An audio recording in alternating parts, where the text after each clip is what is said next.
Hey everyone, I've had a few clients and friends share with me recently some anxiety that they're feeling from consuming a lot of the media lately, especially news sources. So I figured I'd capture some of what I shared with them here so that more people can benefit from it. This is based on my own experience and some concepts that I ascribe to. So take whatever works and leave the rest. So the first thing to keep in mind is your intention for being informed.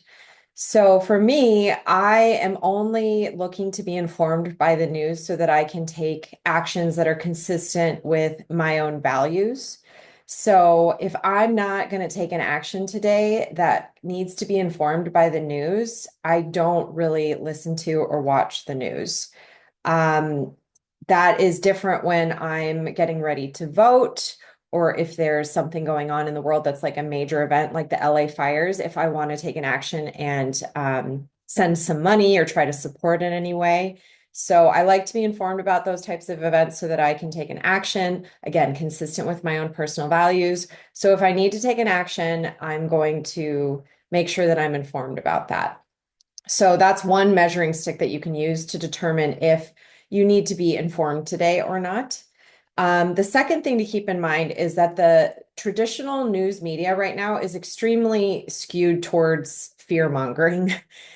Keep in mind that they are advertiser supported networks. So what they are focused on is ratings and how many people are watching. So they're going to advertise and put on their programs whatever is going to get them the most views. They are not choosing their stories and the way they speak from how are we going to really inform people and make sure they see the whole picture and what is the truth.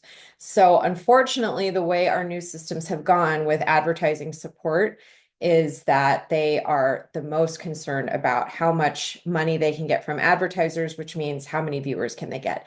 And fear sells. So they're going to be focusing on a lot of what is going to scare you. So that's just something to keep in mind. The show, The Newsroom on HBO, is actually a really great representation of that. It shows you kind of in real time how that works and how news stations need to make choices based on that fact. So check that out. It's also just a fantastic show. So check that out if you want to learn more about that. And then the third thing that I keep in mind, there's four things. The third thing I keep in mind is what is my best opportunity and best chance to be bringing the energy that I want to bring into the world? So I want to be bringing love, peace, calmness, joy. Like that is what I want more of in the world. That's what I would love to bring to the world, both in how I speak, how I act, and what energy I'm putting off and bringing into the world. I don't have a really good shot of that if I'm consuming the news in the morning and being filled with fear and anxiety and worry and anger and sadness about the state of things in the world. So, in order to make sure that I'm bringing the energy I want to bring into the world, I need to protect my mind, protect my energy by eliminating some of those news sources. So, some of the things that I'll do is I'll find a news source that is a little bit more balanced. I like NPR because it's listener supported radio, so they don't have the advertising issues. I know NPR also has its own issues, but for me, I like to get their email news briefs because then I also get to choose when I read them, and I don't have to just like listen and whatever's coming, I receive. So I will be choiceful about when I read those news briefs and make sure that I'm in a good position and good state of mind to be taking that information in. Um, I also subscribe to several different positive news sources, which I'll link in the show notes here, just so that I'm also balancing out, since traditional news media is so focused on fear these days. I like to be reminded of the good things that are happening in the world, progress in healthcare, progress with human rights around the world, things that are really positive.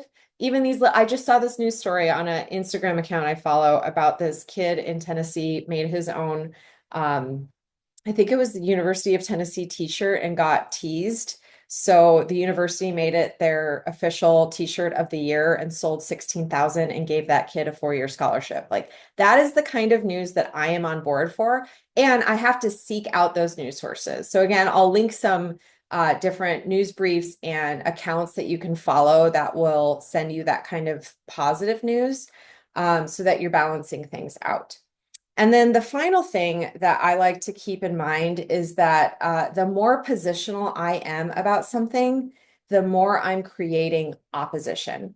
It's like Newton's third law. Every action has an equal and opposite reaction. If I become really positional about something, it's very present today in news and politics. If I really take a stance on something and am loud about it and unbudging about it, it's just going to create an equal and opposite reaction in someone else, more positionality on the opposing side. So I don't want to create more of that. So instead, I look at what can I create that I want to create instead of choosing a position that's like a negative one. How do I create something positive? A good example of this is I believe that Mother Teresa said something like, don't invite me to a anti-war rally, but if you're having a peace rally, I will come. Something like that. You can get the gist of that. Like, I don't want to be anti-war because on the other side of anti-war is more war. I want to create peace. That's what I want to be bringing into the world. So thinking about that, and instead of choosing positions, how do I create something beautiful, something that feels good to me, something that aligns with my own personal values? And having all of those things in mind as I determine for myself what is the right amount of media to consume.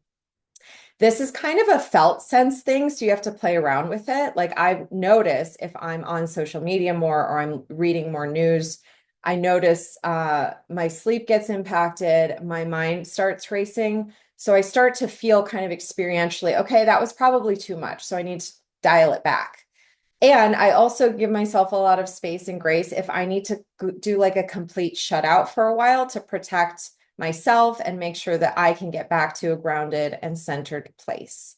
So I know that there's like this guilt to be felt, especially in our society, if you're not well informed, and do what's right for you. Because again, what is the point of being well informed? Am I going to take an action today? What is the energy that I want to be bringing into the world? And how do I set myself up for success with that? And watching fear-mongering news is not always setting me up for success with that. And then what is the position I want to be creating versus taking a position that creates more of the negative? So those are the things that I look at. And at this point in my journey, it's probably been about 10 years of this where I feel no guilt about how much or how little media I consume. Even if someone's talking to me and they are like shocked that I don't know something about the news, I'm like, yeah, this is what I need to do for me to make sure that I stay sane. And so I don't really have a lot of guilt about it. So I hope you can get to that place for yourself and determine what works for you. If you're someone who's an activist and wants to take a lot of action, that's great. And you might need to be a little bit more informed. So then how can I stay more informed while also considering the things that I talked about today? So I hope this helps. I would love to hear in the comments if any of this resonates with you. So feel free to share, and good luck out there. It's a little bit rough in the news media world. So good luck, sending you peace and love, and I hope you have a wonderful day.